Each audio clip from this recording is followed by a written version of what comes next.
And with the start of my first word, time will begin. Welcome back, everyone. Thanks for joining the first Constructive podcast, the second installment. We're excited. This is a podcast for everything speech and debate in Texas. Our names are Ryan Stokes and Kenny Adcock. We're excited to start a journey with you as we begin to work through the opening season. It's our goal to share some stories, introduce you to some experts, facilitate conversations that we hope will help you throughout your season. Whether you're a coach, student, competitor, or just a parent trying to figure out what this activity is and what it means to your students. So with that being said, we're going to jump into some ins and outs and some advice and some, bumps and bruises that we've learned along the way and how we recommend you start and plan your season. So Ryan, that's kind of our first question, right? It's our big picture for today. Would you care to share with our listeners how you would recommend starting your season? Yeah, of course. So I break it up into three parts at the very beginning when I'm thinking about how to plan my season. With the first one being setting personal goals for myself. Where do I want to go as a coach this year? What are my main focuses going to be? And then I'm also going to consider team goals. Where do I think my team can get to? How motivated are my competitors?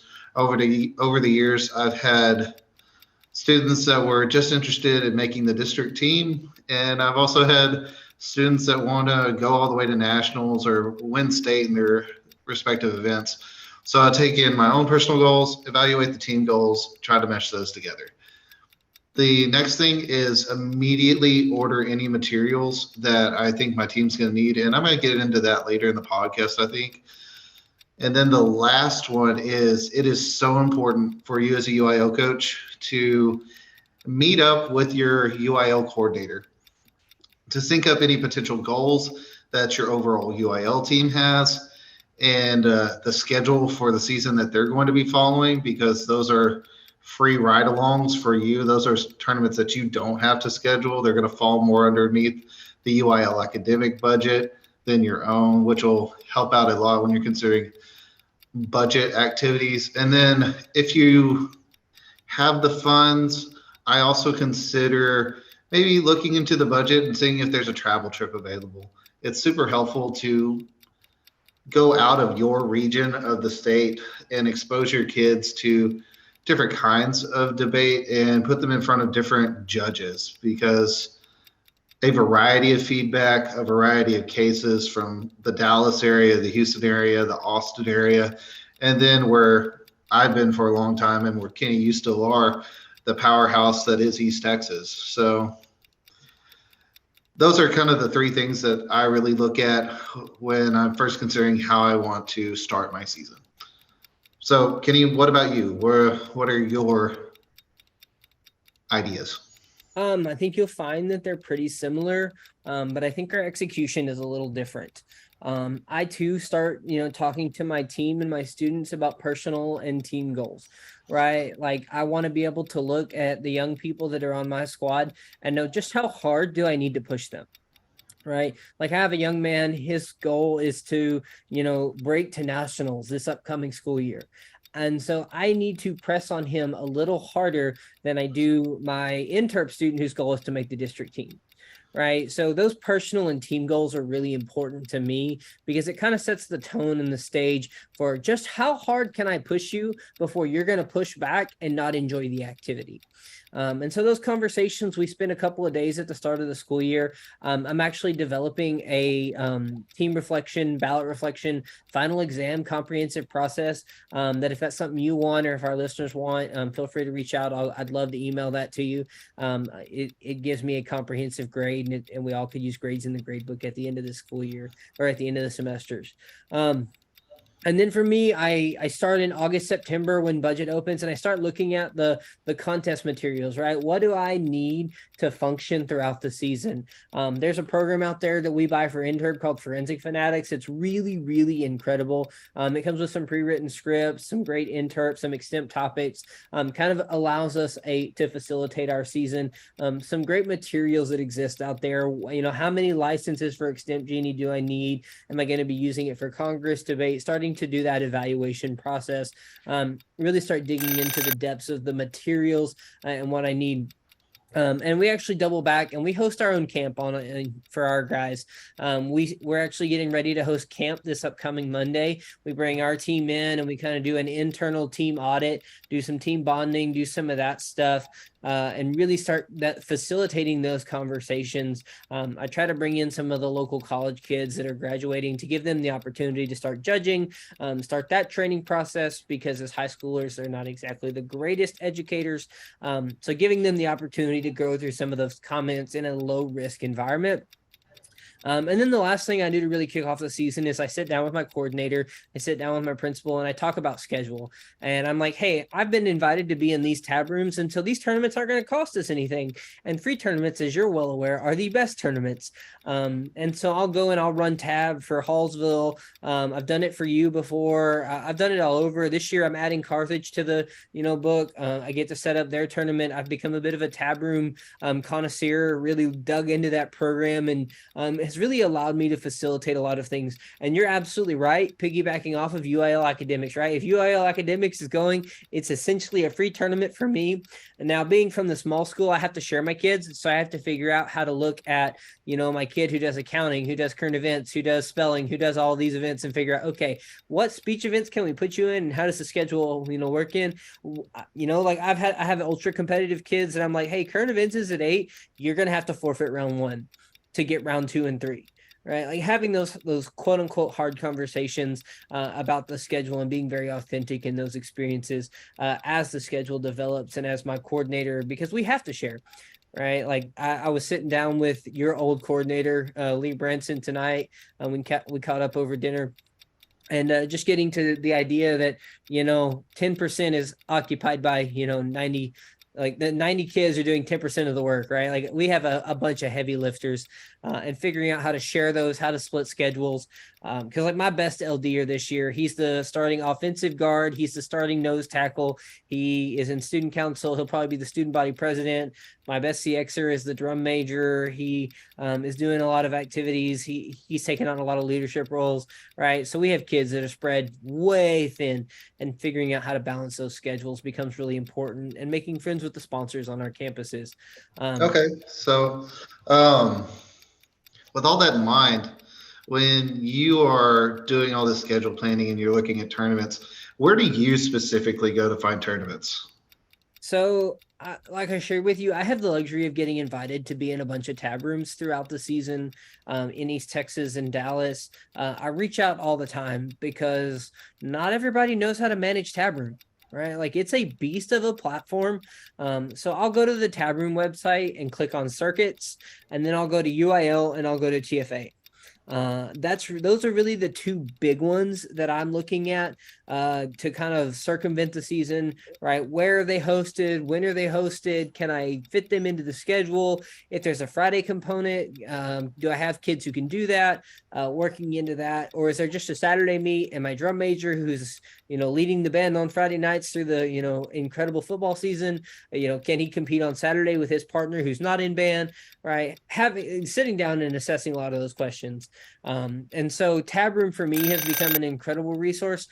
But the other one is like the Facebook communities. Facebook is an incredible avenue where a lot of coordinators, coaches, and other individuals, they'll post their tournaments, right? They'll send out email chains, and they'll use that social media platform to put out interest and generate conversations. Like I know Brendan Dimig over at Melissa High School, he's hosting several in the fall. He's hosting a swing early September. Like I know myself, I've built a one-off practice round format platform happening Tuesdays after schools that has a low barrier to entry. And if finance is an issue, reach out to me. I'd love to get you in the platform. And so tab room and social media, along with email chains, have become a big platform for me where I'm using it and I'm reaching out to people to get involved and to get into the community, whether online, in person, or a hybrid of the two. So on the contrary, Ryan, do you use those platforms? Do you go somewhere else? What are you hearing in the speech and debate world? So yeah, I use Tabroom. I also look at Facebook and social media. One that I would like to add here, I've been lucky enough to be here at the Baylor camp this week, and I've been talking a lot to the state contest director, Jana Riggins, and she really, really needs UIL coaches to know and start using SpeechWire. not just because it's going to be the All Things UIL posting site here soon, but because it really is a great format. It was started by a guy named Ben Stewart, who's super helpful if you get in contact with him and wanting to learn how to navigate the platform. But also, it's if you want to go see past UIL results for district, region, state, becoming familiar with SpeechWire is going to be really important for that, especially if you're not just the debate coach, but you're also the academic coordinator. And then nothing better than the UIL website. Now, at the beginning of the year or late summer, it is a little bare because we're waiting on schools to go in and list their tournaments. But once they have them listed, that's a great site to go to if you're just want something that's very easy to navigate. You're kind of like you still haven't figured out Tabroom and SpeechWire yet. The UIL website I would always recommend as a place to go to. So Kenny, we've kind of been talking about tournaments here and where to find them, but how do you pick them? Like, where do you as a coach decide to go to? So for me, this is a hard question, right? Like I wrestle with this a lot because I think for me, I evaluate where my program's at to begin with, right? Like I know that when I started at Or City, I looked for tournaments that I knew weren't going to be as challenging, right? Like that weren't TFA or TOC tournaments because I didn't have Tournament of Champions like level kids yet. Right. Like there's a whole nother level of the debate sphere out there. The TFA tournaments are really good. Like they're good quality tournaments and they have good, like really stern competition. But if you're in the like heart of a program build and you're starting from scratch, I wouldn't recommend going to a tournament where, you know, your kids are probably going to get their teeth kicked in. And so I was like, when I was starting, I was very evaluative. I would look at tournaments that I knew my kids might, you know, have a chance at looking for that first W. Because as you started early on in your career, and as I can testify starting early on in mine, that first W was like the sign that I knew what I was doing, that I had a level of like grounding. There was a level of, okay, cool. I have a functional understanding and I can win a debate round. And there was a level of confidence that came with that. So like when I start my season, you know, an angel tournament or a teaching tournament are definitely places where I want to begin. I know Sabine hosts a really good angel tournament. I know the Way of the Angel has kind of like dissipated over the years, but I think it's really good for our varsity kids to come in behind our novice kids or our kids who are starting in a new event and getting the opportunity to teach. I host a tournament to teach. So Kenny, not to cut you off there, but for our coaches that may not be familiar, can you kind of expand on what an angel tournament or a tournament that teaches is? So like I said, Sabine hosts a really good angel tournament. They're one of the few schools that still do it. It's going to be September 12th, I believe. I know it's out in East Texas, but it's a great opportunity. That angel philosophy is, you know, it's like, so to put this into perspective, I would call us two veteran coaches, right? We're going to go in behind two novice level coaches and let them survive or sink or swim through debate rounds. A lot, like I know Sabine's doing CXLD, prose poetry, informative and persuasive extem, strictly UIL practice. And so that's kind of the angel model, right? Allowing your varsity kids, your kids that have that foundational experience that can spend time with another kid who doesn't have any round experience or never has experienced a particular event and give them that safety net, right? That warm blanket that makes you feel safe, cuddly. And it's the, oh, okay, I'm not alone in the, like, I'm not very good at this activity. On the contrary, the movement we've seen in the tournament that teaches model is you spend a session in an educational experience. So personally, the way that I do it is I'll take an hour and a half to 2 hours and I'll take all of my pairings and I'll make them public. So your kids will get the affirmative side of the resolution in round one. My kids would get the negation side in round one, and you're going to go sit down with a Ryan Stokes or a Rory McKenzie or a John Nichols or a coach, and they're going to walk you through affirmative strategy, right? How do you beat AF in the round that you're about to walk into?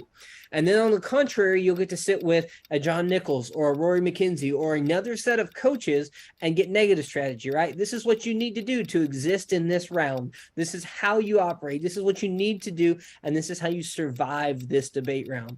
And then they go to round one. And then after it's all said and done, they've survived their first round, the flare, the flash, everything's over, and then they flip. But the first thing they do when they go back to the session, so if our negative kids go to the AF and our AF kids go to the neg, is they ask them how the round went, right? They debrief with them, right? What went well? What did you do? What didn't you do? How can we be better? And then they go through the same strategy. Round two, if the kids that were on neg will take the affirmative strategy and get that instruction. The kids that were on AF get the negative instruction, and then vice versa. And then round three, we try to do it as independently as possible. Right. And again, this is my strategy. I know Buffalo has a tournament that teaches October 1st. I believe there's another tournament that teaches that Salado hosts online for maybe people who can't access in-person tournaments. So I know for sure there's at least three, one in Southeast Texas, one in Northeast Texas at Ore City, and then another one online that Salado puts together that Julian Erdman, Tim Cook, that crew, they do an incredible job. And they're some of the greatest resources in the state. And so that's kind of how I start my tournament season. And then from there, I start gauging my kids, right? Like I have a young man and a young lady on my team that I think are going to be really good. So I want to give them really, really hard. I want to increase their competition level, right? I don't want to just give them the same UIL or the same easy walk tournaments that they're not going to be challenged by. Because I want them to grow as competitors. I would rather lose rounds before January, because that's pre-district, than get to January and lose a round at district and not get to go to state. And so I'm starting to look at those different kids.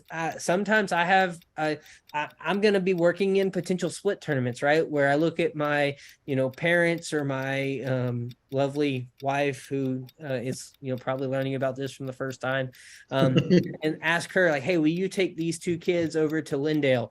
They're doing a TFA tournament this weekend and we really need them. We need more competitive rounds in the Angel tournament, right? Would you be willing to do that? Especially since my wife is now an employee of Ore City and we have access to district travel, and I can give her an alternative vehicle and it's not the end of the world. And so for me, selecting tournaments, that's the big picture, right? Where are my kids at competitively? What do I need from them? How does that tournament? So a great example is the White House tournament this past November, right? It blew up. And there were, 46 schools. There were well over 100 entries. It was a really deep entry pool and turned out to be a really competitive experience. It really challenged, some kids that had some good debate foundational experience. And so those are kind of the things that go through my selection process. What about you? What do you use to select your tournaments? Well, somewhat similar. I would say, like you said, you have to evaluate the competition level of your team. It does you no good to take them to a tournament where they are going to get demoralized. So I recommend when you first get there, before you go to any tournaments, start having some in-round sessions to see how your kids handle that pressure and kind of get them through their first round. And if they seem fairly confident, take them to an established tournament. And if maybe they're not quite there, maybe you set up some inter-squad rounds with another school that also has some novices online to help out that way. And that's kind of what I'll start at the beginning. Would you encourage coaches to enter in the judge pool? More than 100%. There is no better way for you as a coach to see what your kids go through in a round than to be somebody who adjudicates those kind of rounds. It will help you understand ballots and the way other coaches fill them out and other judges fill them out. It'll help you understand the ins and outs of debate and make you really look at the arguments that are going on. Also, just from your own coaching standpoint, you're going to hear cases that were floating around the tournament, and maybe you end up hearing a case that your kids hit and they didn't do well against. And so you have more insight into that case than you did if you were never judging. So that's kind of how I look at that, and why I really believe that coaches provide the best judging. Also, just on another little side tangent, I was talking with the state contest director, Jada Riggins. When we just hire out judges without a background or a care for the students, they are less likely to give well-rounded, kind critiques, and you might get more of those outlier, harsh ballots from just a hired gun than you would a coach who knows what it's like when their debaters get that really rough ballot, and so it's usually a little nicer. But I could hop on a soapbox on that forever. So now, would you agree that it helps you hold your kids accountable to prep on the following day?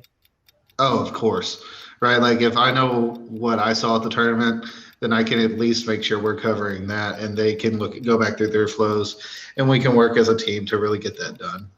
So to go back, once I've kind of figured out where my team is, I actually have a pretty good opinion of UIL. I don't think that TFA is unbelievably harder. There are really good established UIL tournaments. Pine Tree held some, Hallsville holds some, White House holds some out in the East Texas area.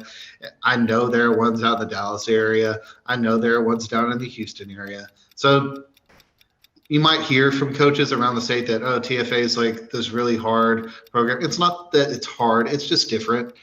They hold like a more progressive style than UIL. But Noah Record down in Lavernia has had the back-to-back 4A state champion in UIL, and I would challenge that kid to go beat up anybody in a TFA tournament. Not to mention the Record blew out 4A by like 150 points this past year. So there's a testament to what he's doing down there. Yeah, for sure. So go find those strong UIL competitions that have a tradition of excellence, that are run well, that you know you're going to get good ballots at. If your team does want to try to do the TFA circuit or try to get out to the TOC, you might have to have somebody that takes those 1 or 2, 3, 4 kids, if you've got a smaller program, to those tournaments, while you're really boosting the actual base of your team and your local UIL circuit. Outside of that, I start looking for online rounds with schools outside of the classification that we can do after school. For instance, your UIL Springboard or the NSDA Springboards that you can find on Tabroom are excellent one-off rounds for your debaters if they get tied up in band season or football or volleyball and can't make the weekends. To be fair, it's also an incredible ground for judge training. Yes, for sure. And then the last thing that I would recommend is in the spring before your UIL district that's going to happen in April, you need to do some kind of travel trip. Go more than 2 hours away. I'm not saying go all the way across the state, but go more than 2 hours away with your varsity kids that are going to be on your teams, and get them different points of view if you have not throughout the year. And those would be my recommendations for how I go about selecting tournaments and getting my kids prepared. In the vein of that travel trip, I would encourage you as a coach to look at where your region is, right? Because UIL does a pretty good job of announcing that in January, and then let that be your direction of your travel trip. Like my region pushes down south to Carthage. It's why the Carthage Tournament in November is going to be a really big deal, because we're going to get a lot of the same judge pool, right? Like I would encourage people to let that be kind of the direction of their travel trip, because it kind of tracks that next hurdle. Yeah, for sure. Okay, so I guess after that, do you want to talk about like circuits and like when as a coach you should start like looking into those and kind of like your ideas on that? I definitely can. I think your budget constraints dictate this decision. right? Like I have being in a 2A, but I don't actually have a separate speech and debate budget. I know we've talked a little bit about your experience at Sunnyvale, and even at Pine Tree, you had a separate budget. So you kind of had the ability to have a little bit of freedom, right? And where you spent your speech and debate money. When I'm going about it, I'm really blessed that I have a UIL coordinator and a school district that supports me enough to like let me use UIL money, right, in accordance with other affiliations. Okay. Now, the what that comes down to is I look at my kids when we're goal setting, and I'm like, okay, so here's our UIL goals. This is where we're aiming. Where do we want to aim to challenge ourselves? I mean, coming off a state title, right? We're looking at the next level. Right. How we like this past year, we finished 4th overall in state team points. Right. So setting those UIL goals, we have circuit-based goals. Okay. Just part of that goal-based conversation. Last year, we were able to participate in the UIL district of the National Speech and Debate Association. And up until this past year, NSDA was an opportunity for me to collect service points because no matter what people say, kids are still motivated by stickers, and I will die on that mountain. So like we do a good job of framing ours and advertising our stickers and like the kids' success and achievement, because whether they win, loss, or serving the community, they can earn points and build that, resume and really get a part of that. So when it comes to different circuits, right, like we're UIL. UIL is UIL, and it is the king at Ore City High School, and there is nothing wrong with that. And so I would venture to say 90% of my conversation in my tournament season is UIL oriented. I don't do a whole lot of TFA travel. I don't do a whole lot of that stuff simply because we don't like, I have never actually paid the Texas Speech Communication Association dues. That's an incredible organization, and I'm at fault for not doing it, right? That is on me. But I've never gone through that process because I was never at a school that did TFA tournaments, that we looked at kids that were going to qualify to TFA state, or that there were enough TFA state or state qualifier opportunities, because the TFA tournaments in East Texas are few and far and in between. And the 2.5-hour drive to Dallas is a pain in the rear, as you well experienced this past year. And so I think your school culture really plays a large part in circuit orientation. This past year, we had the luxury of competing in the national qualifier for the UIL, and we were overall speech team. We qualified in duo, HI, DI. We qualified in Senate. We qualified in big question. We qualified in LD. We qualified in just about every event the NSDA could throw at us. And we had a good year, right? We had a good tournament, and it's because my kids worked hard, right? It's no testament to our work ethic and the goals we set. We took 11 kids to Arizona, and they fundraised. They worked their tails off. It was 100% an opportunity. Now, I have to give Ore City ISD some props, right? They rose up to the occasion. They definitely helped us financially. They didn't hang us out to dry. I know a lot of schools had to fundraise 100%, some schools 70. It was a big deal, and we were really blessed in that. And so I would encourage you to have those conversations, right? What goals are you setting for your kids? UIL has to be important in Texas. There's just no way around it.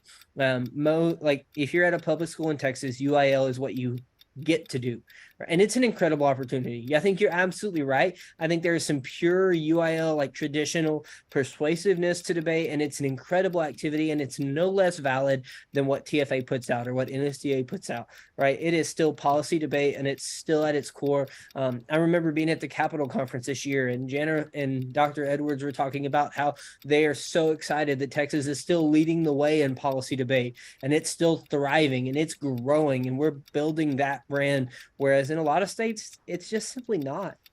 And so we kind of get to be the torchbearer. And so when it comes to affiliation in different circuits, I think your administration will set that tone for you. I think your budget will kind of set that tone for you. I think your, kids will set that tone for you. If you start seeing that, like I know you're inheriting an incredible skeletal structure over there at Sunnyvale, and the sky's the limit. So that's what we have to look forward to. Awesome. Okay. Well, I don't have much to add there. I think you covered it really well. So I'm going to move down to the next thing that I really want to talk about. Now, I guess I'll lead this one off, is what resources I, as a coach, would recommend as must-haves, or if your budget isn't as big, at least some of these try to get in your pocket. The first one, it's free. You have to go get it. It's the NSDA Novice Packet. If you're in the Dallas and Austin area, a lot of their tournaments early in the season actually only let novices debate out of this packet. So go get familiar with it. Tons of resources. It comes with curriculum to help walk you through the different arguments that are in there. And you can take this to any tournament early in the year with your novices, and maybe some of your intermediates, have them run it, and they will be on a fairly level playing field with other people in the area. The next one is, this one does cost money, but it is the NSDA resource packet. But to a new coach, I cannot advise a better resource. Videos in every event, curriculum in every event, lesson plans pre-written for you as a coach, so you don't have to struggle with coming up with what those are. Is it a pretty penny? Yeah, it's somewhere around, I think, like $100, maybe. It's 179. 179. But go to your admin. $10. Tell them that this is curriculum like you would for any other, like math or other class. Tell them if you need it, and try to get them to buy it for you. The next one is a tried and true staple that every small school needs, whether it's because they want to use this as their main thing, or if you're a large school and you want to get access to a lot of files so that you can start prepping out others like these arguments or extending on them yourselves. It's the Baylor briefs, produced by Baylor, called Communican. Dr. Rich Edwards and his staff writes these briefs. He is the leading expert in the country. You cannot go wrong with the Baylor briefs. Another one, which you mentioned, which is Extemp Genie. Ethan does a great job. It's an unbelievable tool for extempers. Really cuts down on the old school file finding. It does a great job of organizing. It keeps you offline, creates the database. It's $20 per. I thought it was $10 a license. Is it 10? Did it go down? I could be wrong. Don't quote me on that. Okay. But it's not $20 for a license for the whole year. It is a must-have for Extemp. And then another one, which was made by a coach friend of ours, which is Cody Morris, which is called Pocket Coach Academy. It's going to be like $50 subscription for the whole year. He's going to send you tons of resources. You can check him out on Facebook, check him out on YouTube. Go find his stuff. Get in contact with him. He is a multi-time state champion in Extemp and CX. He's one of the best in the business, and he created this to help coaches at a reasonable cost. So those are mine. Kenny, do you have any to add? Like you've already heard me talk about, Forensic Fanatics is a great prose and poetry one. It does have deeper into the interb events, but prose and poetry does humorous, serious. It gives you a pre-cut script, the intro already written, does a lot of the hard work for you. You get to sharpen, work through the blocking, do a lot of that stuff. It kind of creates a less work-heavy interb. It's not as good, but it is really good for those coaches who don't have as big of a library or a literature budget or things of that nature. Open evidence is a huge resource that goes underutilized, right? All of the camps that are happening this summer, Baylor, TSDC, Michigan, Dartmouth, all of those guys are going to put their evidence out there free of charge for us to use. I would encourage you to challenge your kids to go prep it out, because if not, they're going to be behind, and the rounds are going to get really hard if they don't have those arguments prepped out. Prep is another kind of Extemp Genie-esque. It's a little bit more expensive, but does a lot of the same stuff. Dropbox is a huge resource. It works like Google Drive, but a lot of people use it as a file fetch. The compatibility works a little better. It crosses over a little better and works similar, because you can drop a file in there and your teammate can work on it pretty consistently. The debate wiki, people are going to put their cases out there, right? Like, prep them out, right? Work through them. See what somebody else is reading on the AF, because you might get a good AF. You might have somebody in, Florida or Lake Travis or Winston Churchill, who was a national finalist team this year. They might be reading something that at the 6A or private school classification that you're never going to run into. So feel free to cut it, like pull it down, like use those resources. And then consultants, right? Like I know that I'm kind of working on building something in that mainframe that I'm not quite ready to advertise yet. But there's lots of people out there that are willing to work with your program and work with your kids and help them get better and do some one-on-one coaching. They're really not as expensive as people make them out to be.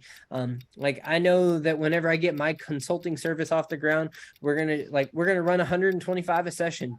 Right, we're going to schedule you for 9 sessions once a year or once a month, working through that, and really trying to make it affordable to get some individualized coaching, because as teachers, we're overwhelmed, we're overworked, and we're underpaid.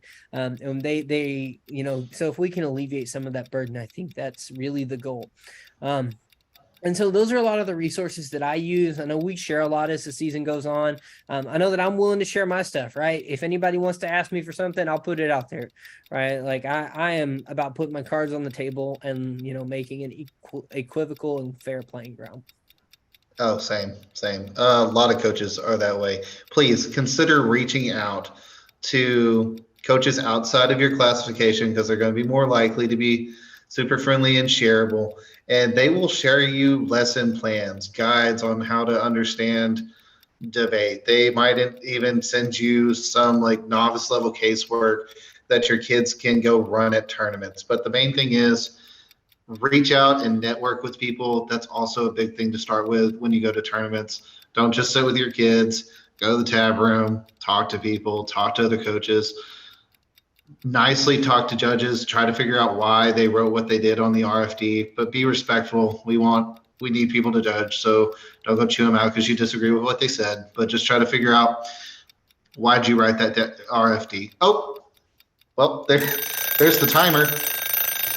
Once again, thank you for joining us as we launch this project. Join us for part 2 of this discussion on how to plan and start your season. Next time, we're going to be discussing budget access and how hard it is that it doesn't happen until September. What to bring in a go box and what even is a go box. Pre-tournament necessities that you need to be aware of, and also the ever daunting recruiting. So thank you once again. Join us next time. Bye.